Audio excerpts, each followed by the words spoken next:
Hey everybody, it's Alabama Deep. I'm coming back at you. Okay, so we're looking at part one here. We're looking at the Breitling. And as you saw from the introduction, we had an issue with the rotor starting to spin. Now, this could be from oil, dirt, needing a servicing and lubrication, or we could have the bearings completely worn out. So, what we're going to do is assume the worst. And we're going to be working on removing and replacing the bearing in the Breitling. But first we're going to practice. And we're going to be practicing on this. This is a generic 2824, but the parts are still the same. As you can see, it has the rotor in there, and underneath we have this. That goes to the reversing wheels on the 2824 and allows it to join the mechanical watch movement itself that is housed onto and winds it. So we're going to be working on practice. Now this one right here, I have what is used to press on crystals, and we're going to use this to practice with. So what I do is I have this instrument here. Now this is used to press hands onto the watch. You'll notice that it has a base too, but I'm not using the base. And that's because I don't need it. Okay, so to remove the bearings in this practice scenario before we do the real thing, is I want to position everything where it should be, right here. And we're going to place this instrument used for pressing hands down. We're going to place it right here in the middle of that. And I'm going to use my hammer. And we're going to give it a light tap. And as we give it a tap, it should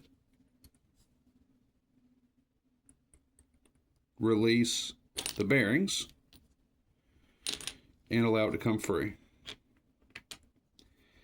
And part of this practice situation, I'm going to hold the rotor right there. And I'm going to very gently but forcefully work the bearing out. Very good. So we have the bearing. It's now out on this practice scenario. Now we need to practice on putting the bearing back in to the rotor on the Breitling. And in order to do this, we'll have to go through the bottom and line up the part that we have here and make sure that it is where it needs to be, which is right there. And we're going to come back and do exactly what we did, pressing it down with my thumb. And then we're going to give it a light tap again. And we're going to see if the rotor is in place. It is.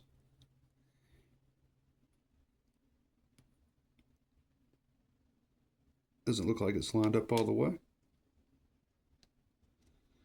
Let me take a look at it.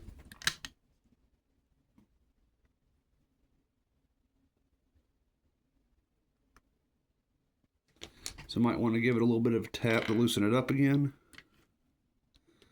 Just a little.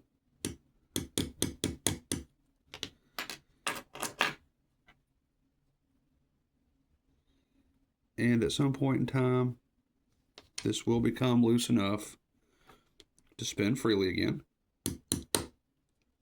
As it comes back off, we don't want it to be on there too tight.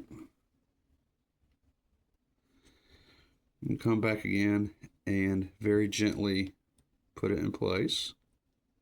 I think I need to go from underneath. I'm sorry, I had it positioned wrong. And we do have that there.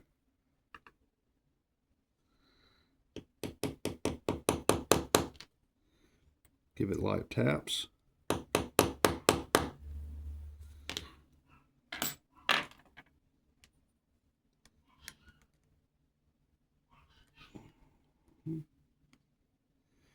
Seem to have a little bit of an issue here with it. It should be spinning freely, but it's not. I think I need to press it down just a little bit more.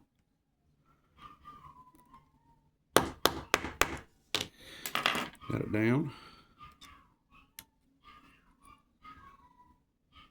Just a little bit more, I think, for this.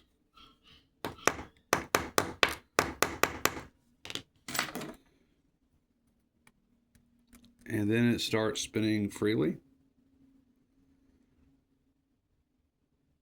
And that should take care of it. I come in here, I like checking it with my driver just to make absolutely sure that we have something that's going to spin free. And it's going to work the way it needs to.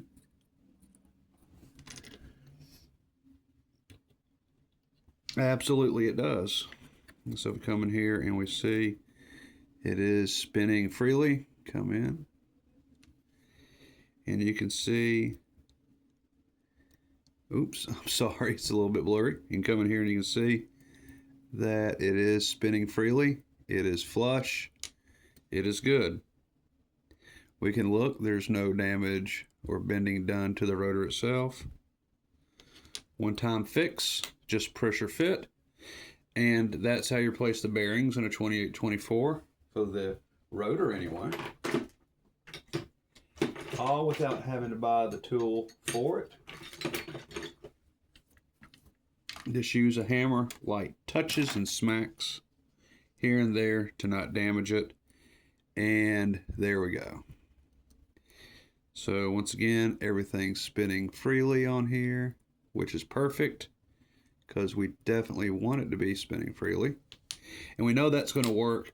I just demonstrated it for you, so I'm going to go ahead and remove it for the very last time because this will be the part that I will be using to repair this Breitling. So go ahead and put that up. We have that put up. The part we have here comes off I believe it's a BG 5000. And we're going to be using this, as I said, to fix a Breitling. For right now, I'm going to move it over to the side. I'm going to put it on top of where it needs to be. I'm going to bring the Breitling back in place. Now, hopefully we won't be needing to use the bearings, but I have the bearings there if I need it. But first, we're going to try looking at the automatic works itself and see if we can fix that. That's going to be coming up in part 2. And when we get done with part 2 and get everything done the way it needs to be done, we're going to be working on polishing this. It's going to need a little bit of work here and there. And we have some residue left over from the press, that's okay. I'll be cleaning all that off when we get to it. So we'll go ahead and we'll end it here at 8 minutes. And when we come back up, we will be working on servicing this movement.